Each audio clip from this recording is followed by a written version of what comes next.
Salam sejahtera bagi kita semua. Apa kabar di hari ini? Diharapkan kalian semua dalam keadaan sehat dan dalam berkat Tuhan dan dalam pelindungan Tuhan. Dan sebelum lanjut, di subscribe, like, dan komen channel ini. Dan untuk pelajaran IPS kita kelas 7, kita akan bahas tema 3 potensi ekonomi lingkungan. Di B, aktivitas kegiatan ekonomi. Dan untuk pertemuan hari ini, kita akan bahas di poin 2, kegiatan ekonomi. Manusia selalu melakukan kegiatan demi memenuhi kebutuhannya. Kegiatan tersebut akan selalu dilakukan karena setiap hari manusia dihadapkan pada situasi kebutuhan yang hampir tidak terbatas. Sedangkan ada keterbatasan pada alat pemuas kebutuhan. Dengan demikian, manusia akan melakukan kegiatan ekonomi setiap hari tercukupinya segala kebutuhan. Kegiatan manusia yang dilakukan dalam rangka memenuhi kebutuhannya dibagi menjadi 3, yaitu A. Produksi, B. Distribusi, dan C. Konsumsi. Dan kita mulai di A. Produksi. Salah satu aktivitas yang dilakukan manusia untuk memenuhi kebutuhannya adalah kegiatan produksi. Produksi adalah kegiatan untuk menambah manfaat satu barang atau menciptakan barang baru untuk memenuhi kebutuhan manusia. Ini adalah gambar tukang kayu tengah membuat furnitur dari kayu. Produksi tidak hanya terbatas pada kegiatan perusahaan dalam menghasilkan barang dengan menggunakan mesin, baik itu secara manual ataupun otomatis. Produksi memiliki makna yang lebih luas. Dan kegiatan menambang minyak untuk kebutuhan bahan bakar, petani menanam dan memanen padi dan sayur-sayuran, penjahit yang menjahitkan menjadi baju, mengolah tanah liat menjadi batu bata atau gerabah. Semua hal tersebut merupakan kegiatan produksi. Jika kita telaah lagi, semua kegiatan tersebut menambah manfaat atau menciptakan satu barang dengan berbagai jenis pekerjaan. Yang pertama, jenis produksi. Hasil produksi dibagi menjadi 2, yakni produksi barang dan jasa. Produksi barang merupakan kegiatan mengubah sifat maupun bentuk suatu benda. Produksi barang ini dibedakan menjadi barang modal dan barang konsumsi. Misalnya, produksi roti, produksi mebel, dan penjahit. Ini adalah gambar produksi roti. Baru, produksi jasa merupakan kegiatan menambah nilai guna suatu barang tanpa mengubah bentuknya. Misalnya, jasa perawatan kecantikan, jasa pengobatan, jasa pariwisata, dan lain-lain. Ini adalah gambar jasa perawatan kecantikan. 2. Tujuan kegiatan produksi. Tujuan utama kegiatan produksi adalah memenuhi kebutuhan manusia dalam rangka mencapai kemakmuran. Kemakmuran merupakan keadaan di mana jumlah alat pemuas kebutuhan cukup dan dapat digunakan untuk memenuhi kebutuhan manusia. Yang kedua, tujuan khusus. Tujuan produksi meningkatkan keuntungan bagi produsen atau perusahaan. Itulah tujuan dari kegiatan produksi, yaitu tujuan umum dan tujuan khusus. Yang ketiga, faktor-faktor produksi.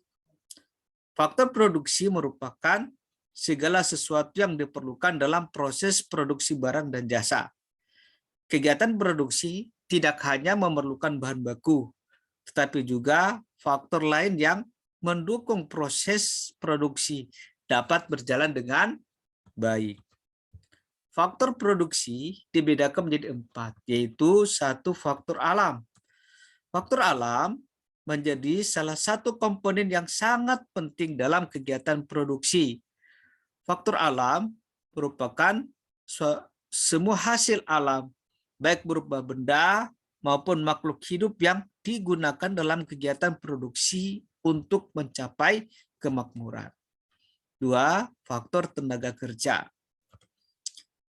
Tenaga kerja merupakan faktor produksi yang menjalankan kegiatan produksi, baik secara langsung maupun tidak langsung. Tenaga kerja menjalankan kegiatan produksi secara langsung dan tidak langsung dengan tenaganya untuk menghasilkan barang dan jasa, misalkan staf bagian produksi dan operator mesin produksi. Yang keempat, faktor modal. Faktor modal tidak hanya berbentuk uang tunai. Faktor modal meliputi semua barang dan benda yang digunakan untuk memperlancar dan memaksimalkan proses produksi. Faktor produksi modal dapat berupa peralatan, mesin, gedung, dan benda penunjang kegiatan produksi lainnya. Yang keempat, faktor kewirausahaan. Faktor keahlian berfungsi untuk mengontrol dan memastikan faktor-faktor produksi berjalan dengan baik dan menghasilkan produksi yang maksimal. Faktor produksi alam, tenaga kerja, dan modal yang ada tidak akan maksimal jika perusahaan tidak memiliki faktor keahlian yang mampu mengelola semua hal tersebut. B. Distribusi.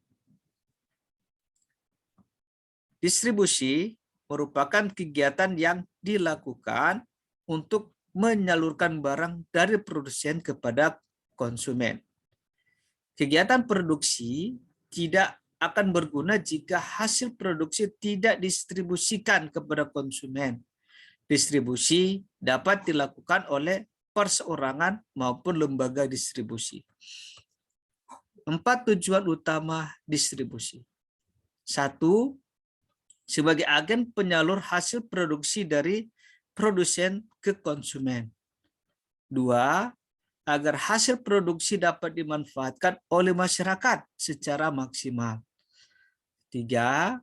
Memenuhi kebutuhan barang dan jasa tertentu. 4. Menjaga keberlangsungan produksi perusahaan. Berdasarkan cara penyalurannya, distribusi dibedakan menjadi 3, yaitu 1. Distribusi langsung. Distribusi langsung merupakan kegiatan distribusi yang dilakukan tanpa perantara antara produsen dan konsumen. Contoh, perusahaan roti yang menjual rotinya secara langsung dan penjahit yang menyerahkan bajunya langsung ke konsumen. 2. Distribusi semi langsung. Distribusi semi langsung merupakan kegiatan distribusi di mana produsen mendistribusikan barang dan jasanya kepada konsumen melalui perantara yang merupakan bagian dari produsen. Contoh, Samsung menjual produknya melalui Samsung Center. Ketiga, distribusi tidak langsung. Distribusi tidak langsung merupakan kegiatan distribusi di mana produsen mendistribusikan barang dan jasanya melalui perantara. Perantara tersebut dapat berupa agen, minimarket, pasar, dan pedagang kecil. C. Konsumsi. Konsumsi merupakan kegiatan menghabiskan atau mengurangi manfaat satu barang untuk memenuhi kebutuhannya. Manusia melakukan konsumsi untuk menjaga kelangsungan hidupnya. Secara umum, konsumsi bertujuan untuk memenuhi kebutuhan dan menjaga kelangsungan hidup manusia. Tujuan konsumsi lainnya adalah 1. Mengurangi manfaat satu barang. 2. Menghabiskan manfaat satu barang. 3. Menjaga status sosial di masyarakat dengan produk-produk kebutuhan tersier. 4. Menjaga kesehatan tubuh dan konsumsi vitamin dan gizi seimbang. 5. Memenuhi kebutuhan jasmani. 6. Memenuhi kebutuhan rohani. Dan yang terakhir, yang ke-7, estetika atau keindahan. Sama halnya kebutuhan, konsumsi yang dilakukan setiap orang berbeda-beda. Ada beberapa hal yang memengaruhi perbedaan konsumsi, yaitu 1. Faktor internal, yaitu faktor yang berasal dari dalam diri seseorang meliputi motivasi, sikap, dan selera. Yang kedua, faktor eksternal, yaitu faktor yang berasal dari luar seseorang, meliputi pekerjaan, harga barang atau jasa, dan kebudayaan. Oke, terima kasih. Demikianlah materi kita sudah selesai. Kiranya materi bisa bermanfaat bagi kalian semua. Tetap semangat belajar. Tuhan memberkati kita semua.